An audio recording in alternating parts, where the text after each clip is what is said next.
Welcome to Cardinal Perspectives, a series featuring in-depth conversations with alumni, students, faculty, staff, and the extended family and community of Catholic University of America. My name is Peggy Kasurgis, the Assistant Dean of Advancement for the Columbus School of Law at Catholic University. I'm delighted to introduce this episode of Cardinal Perspectives, featuring Stacy Brustin, Ashley Feasley, and Stephanie Villalobos.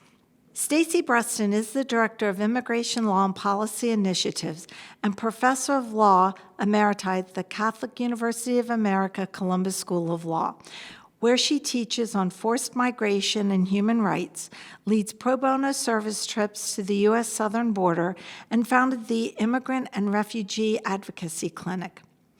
Previously a staff attorney at IUTA, she created programs supporting immigrant survivors of domestic violence and continues to serve on the IUTA Advisory Council.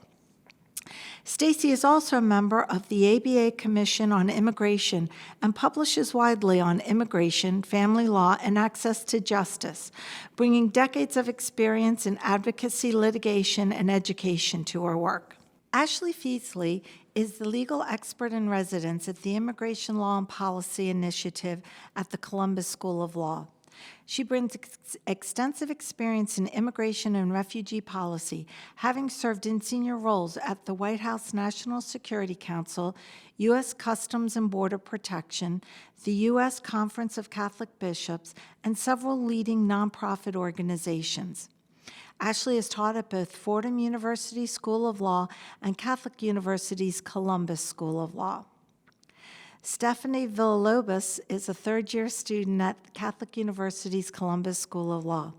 She is the treasurer of the Women's Law Caucus and has participated in the spring break service trip, assisting detained individuals with intake forms, translation, and bond request applications. Stephanie has served as the student attorney at Catholic Law's Immigrant and Refugee Advocacy Clinic for nearly 4 semesters, held internships at immigration law firms, and volunteers with the Spanish-speaking community in Maryland.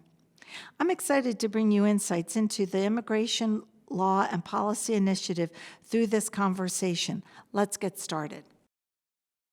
Hi, Stacy and Ashley. Hi, Stephanie. Hello. How are you doing today? Pretty good. We're good. It's fun to have the tables turned, right? Usually you're in the classroom with us talking. I know, it's a new experience. Thank you so much for being here. So, Stacy, I would like to ask you some questions to begin with. What is the Immigration Law and Policy Initiative at the Columbus School of Law?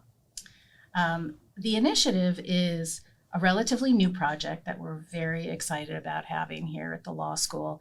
It really originated out of our direct services clinic, the Immigrant and Refugee Advocacy Clinic. Okay. In the clinic, as you know, since you've worked in the Yes. clinic, we represent individual clients in their immigration cases, which is critically important work.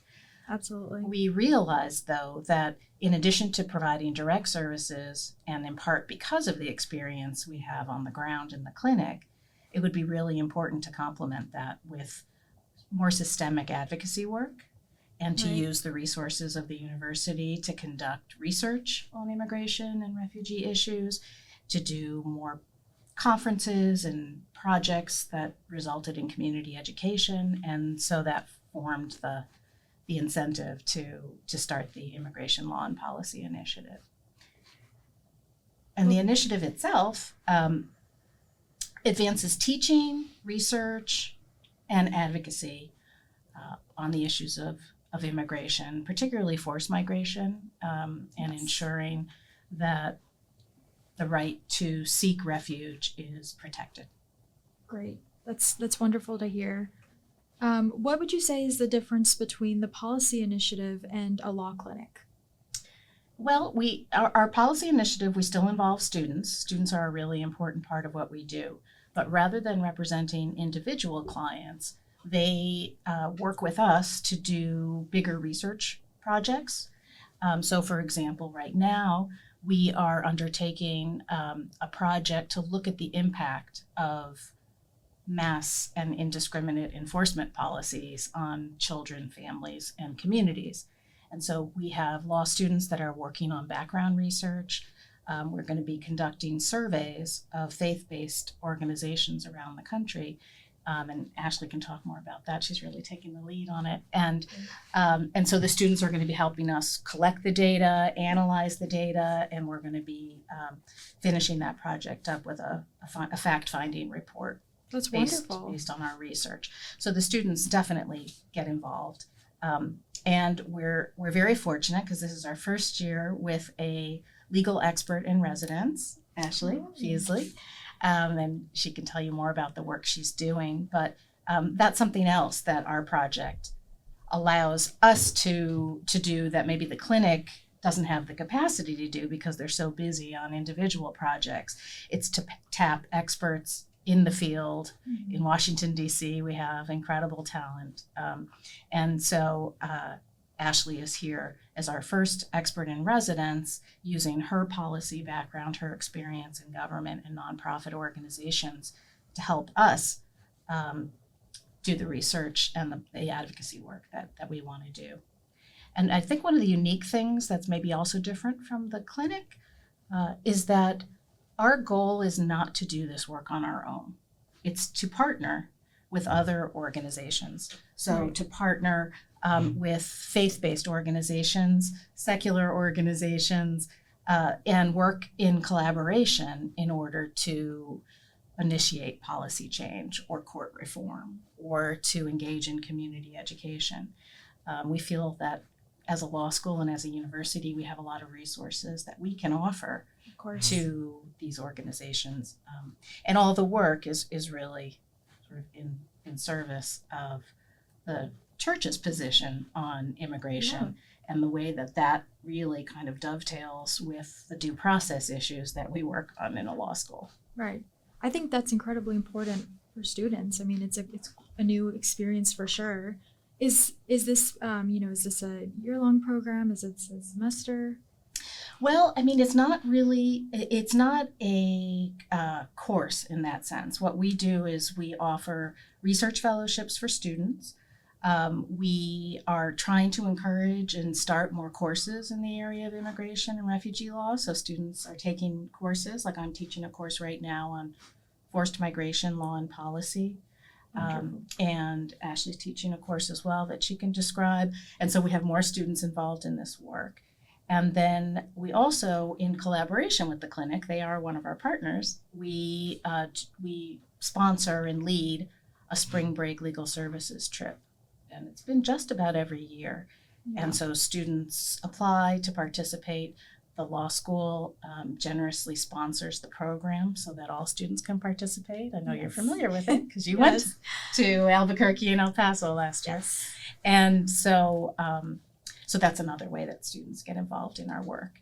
And, in addition to trying to help the community and to fight for the human dignity and rights of immigrants and refugees, we have a second sort of agenda, which is to encourage students to get into immigration law and this work and refugee law, either as full-time careers or on a pro bono basis, because there are so many pro bono opportunities. Yeah, there are. Why do you think Catholic law decided to pursue a program like this? Well, as I mentioned, I think I can say that students were very interested in this issue. And so at one point there was a petition to start an immigration clinic years ago, and that's why I took the step of trying to begin this immigration clinic program. And so there's a lot of interest. And then if you look at the mission of the university and the mission of the Catholic Church, and right now we really see it, on the ground, taking such a strong position in terms of protecting the human rights and dignity of immigrants and refugees. And so that mission really aligns with the law school's obligation to pursue justice, ensure access to justice, and ensure that the rule of law is followed and due process is followed. So it was really kind of a perfect match. That's nice to hear the background on that. What do you think puts the Columbus School of Law in the unique position to offer a program like this? Well, I think, again, sort of similar to what I was just saying, that this idea of focusing on issues that are at the confluence of law and Catholic social teaching principles, I think makes us uniquely suited to do this work. There are other organizations doing it, working on forced migration issues. But I think this pairing of fighting for due process and the rule of law alongside of principles such as protecting the dignity of each human being, protecting the right to liberty and to raise a family, the rights to family unity, the obligation to accompany the stranger, welcome the stranger and accompany people, that all sort of matches up with our interest on the legal side on these issues, and particularly on issues such as border policy or detention policy, making sure that while a country has the right to protect its sovereignty, that it's done in the service of the common good and that it's done with compassion. Yes. And I think that's really part of the mission of the law school and the university. Yeah, I'd definitely say it gives students an all-encompassing view of immigration and immigration law. Ashley, hello. Hi, nice to be with you here today. Thank you for being here. So turning to you now, as the legal expert in residence, what drew you to the initiative? Well, so I first just want to say it's been a wonderful experience here, being welcomed into the community at Catholic University and at the law school in particular. My kind of exposure, I'd had the opportunity to adjunct before, but I think particularly what drove me to the initiative is my work with Stacy, with Professor Brustin.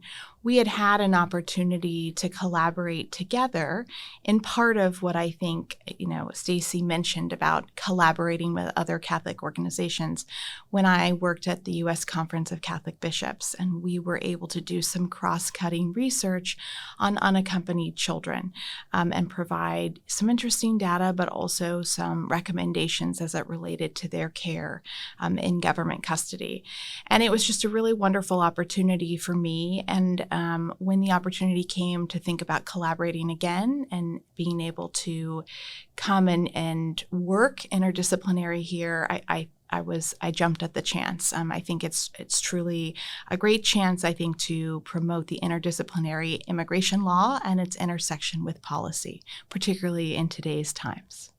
I think that's great. I think it's also such an interesting, course to take for students, as you said, in the current time. Tell us about what projects you're currently working on with ILPI. Yeah, so, Stacy, Professor Brustin, I still call her Professor Brustin. Me too. It's time to call me Stacy. I think it's a good move. Mentioned we are working on a project that is looking to examine the impacts of mass and indiscriminate deportation on families and children, and also service providers. And one of the very exciting cross-cutting elements about this is the ability to work with the social work school, the School of Social Work, and other partners to really, I think, leverage and flex the best elements of the university setting to dive into this question. We're very privileged to be able to focus on faith-based providers, knowing that they are doing so much more across the country than just per se providing legal services, but they are providing access to food. They are providing spiritual support in the form of religious access. And so really a chance to look into that, see those impacts and highlight them. So that's one initiative.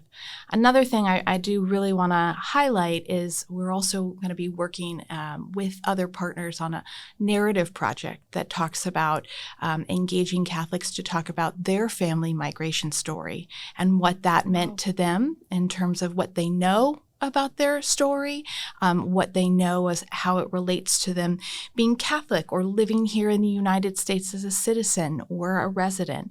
And I think that's also a really important and exciting project that we are looking to do to help share and remind people of their commonalities, but also learn more about our country's very complex and layered history with immigration itself. Yeah, it is. It's so important to know the different layers as you've mentioned, because there are, and we're still learning about them, like as we go. At least as a student, I am. What background do you have that lends itself to this type of work? I mean, you kind of touched on it a little bit, but. Sure. So I am, I'm an attorney. I'm an immigration attorney. I used to think of myself as a baby immigration attorney. I don't think that label counts anymore, but in the field of immigration law, we're always all learning, which is another reason why I think the law school here is so well equipped with the clinic.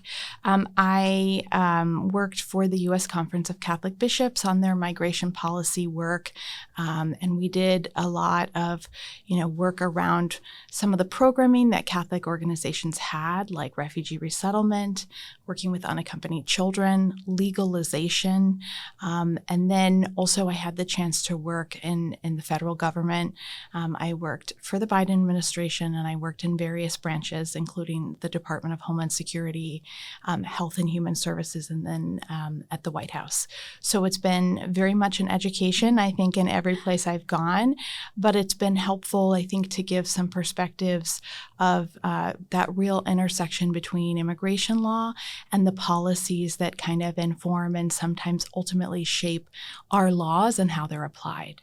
It's very interesting to get your perspective, because it seems like you've been in everywhere, in different places. That's kind of you to say. Thank you. You're welcome. How does the initiative support the university's overall mission and vision?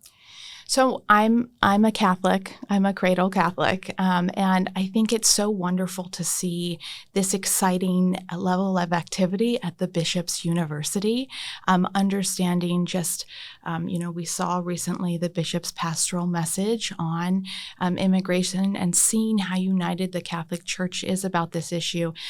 I feel that this work really aids, to the mission, but also again leverages on the amazing skills both of professors, research staff, and then students like yourself that are here that want to learn more about this and really in the future contribute in some way.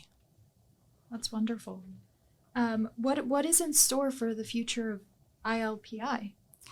So I think it is a continuation of some of the work that we've described, but also a continuation of promoting efforts for students and former students to be involved, to be participating, whether it's in a clinic, whether it's in an open house with people talking about their kind of work, whether it's in sponsoring an externship.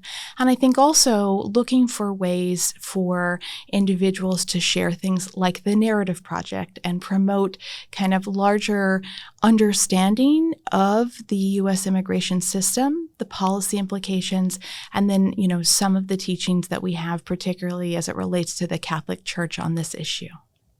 That's great to hear. I think that'll be a wonderful experience for incoming students to really, really take advantage of. I guess for me, I'll be gone by then, but I'm still excited for. But we still want you to come and hang out and do the things we're talking about. Yes, and I just heard from I've heard from several alums. I just heard from one yesterday saying, she's not practicing in the area of immigration law, but she is really concerned about some of the inhumane enforcement practices and other things that are going on right now. And she's like, "What can I do? Can I volunteer in some way?"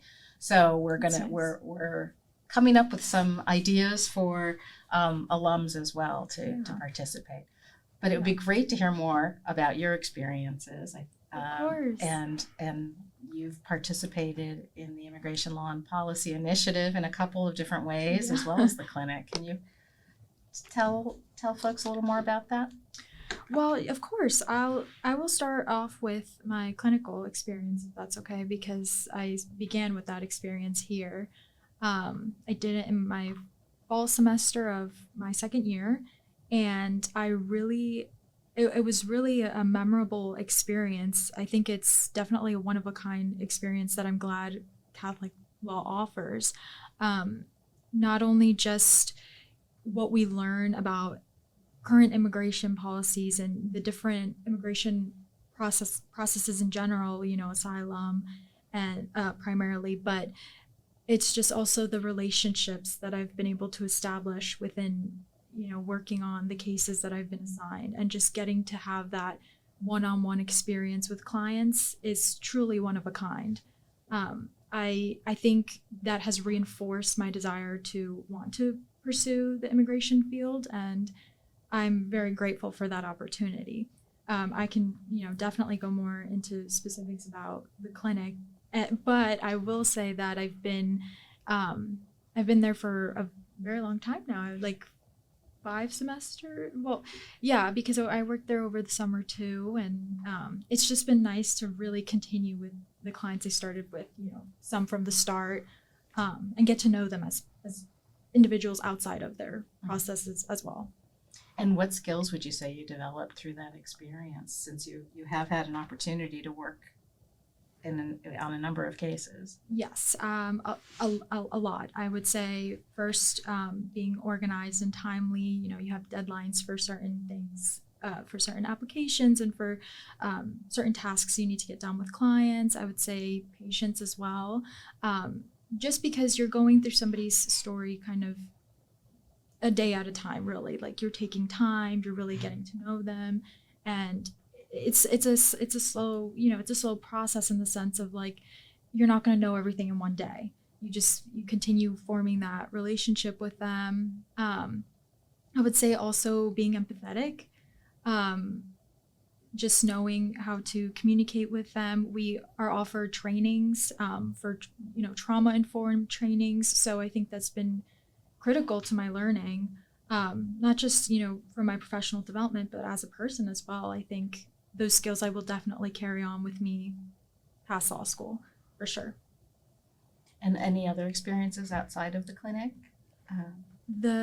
I was able to participate in the spring break trip that you discussed earlier.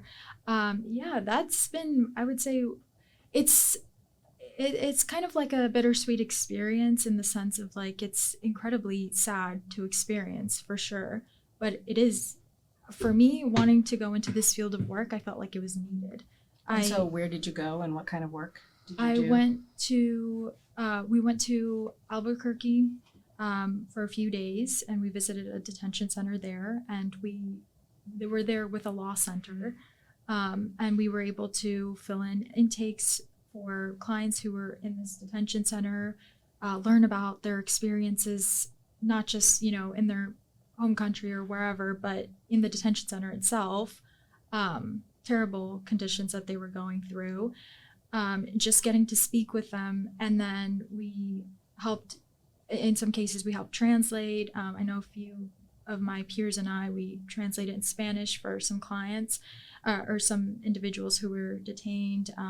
I had one particular case where somebody spoke French and no one else could communicate with that person. So it was nice for me to just get to, be able to address his need and communicate with him. And in French? In French, yes. And after that, we went to El Paso, and we did a lot of work with Pearl requests. That was also a very eye-opening experience. Unfortunately, the requests we had sent were denied, but we still got to learn how to, assemble a request, and we still were able to meet new people and discuss with them. But like I said, it's a sad experience in general, but you just learn so much, and you gain so much from the hands-on part of that trip that you get. And then also Professor Brustin's course, Forced Migration. I definitely was interested in taking that course. I took that before going on the spring break trip. I think it's such a critical course in general because you're not just taught, the processes that, we learn. It's like an extension of clinic. So it was so nice to have had the clinical experience before and then gone to Professor Brustin's forced migration course because I had, prior knowledge. I wasn't going into it with not knowing much, but she also just teaches you so much about like the current law, about where it all began, like I remember the treatises, everything that we learned about the human rights law itself. So that was also incredibly crucial to my learning. And the assignments that we were able to do, we were able to apply what we learned to real world experiences, new experiences that, apart from asylum and those processes, like we could do activities and there's other types of situations that came up. Professor Brustin always, tries to give us new exposure to different things. So I appreciated that for sure. I think that's so key. I remember myself in law school, and the professors I was most drawn to were those that made those kind of real life connections from what was on the books to kind of what was going on in the world or what would be next steps and what I was going to do as a lawyer. And I will just tell you, I think when it works out like that, it's amazing, and particularly interesting for you to be able to do that in the area of immigration because it is, so front and center now and likely in the future when we think about future reforms and other things. So really great opportunity. And it sounds like the two of you clearly have had a lot of time together on these different issues. Yes, we have. So, do you feel like there's interest among the students on these topics? And what are some of the opportunities that you think students should be aware of, in addition to some of the things you've already talked about? I would say yes. I would say there's definitely interest. I've made friends with people who are also kind of pursuing the same pathway that I would like to go. But the school offers plenty of opportunities. The three we just mentioned, having speakers like Ashley, I was able to see you in my second year and hear you speak. That was wonderful. The student organizations that we have, I believe it's the Immigrant and Refugee Interest Society, for example, and LALSA as well has events that highlight immigration law. So I think there's many different areas and many different opportunities that the school offers for sure. And that definitely will help, hopefully influence more people to want to pursue immigration law. And, I always try to advocate for all of our different programs, the ones that I've been a part of. And hopefully you'll be able to do that as an alum as well. Yes, of course. Shortly. So what are your plans for after law school? After law school, I will say my long-term plans will likely be to hopefully be an immigration attorney, potentially work for a nonprofit. I don't really know exactly where exactly I would, see myself, but just somewhere with immigration law, a place where it's really needed. And that's really what I want to do moving forward. So. Well, one thing that's so important is for you to stay in touch. One of the Yes. things we spend a lot of time on is helping connect students to job opportunities, getting our students out there all over the country doing Yes. this kind of work in different ways. Right? Yeah. Some might be immigration lawyers going to immigration court. Others might be specializing in family law, but they have an understanding of immigration, so they can see where the implications are for both areas. Others may be doing policy on the border.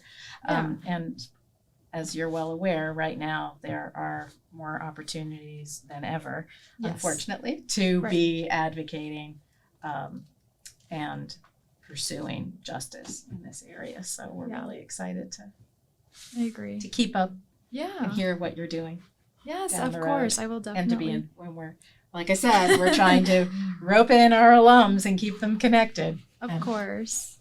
And if there's anyone like ever a student who would, love to get more insight. I'm always happy to speak with anyone about all the programs we've offered and the spring break trip. Anything I can really help to talk with someone. It's fine. That's great. Thanks, Stephanie. Yeah, you're welcome. Thank you both. Yeah, thank you. Great opportunity to hear about you and all the things that you've done, in this field to prepare.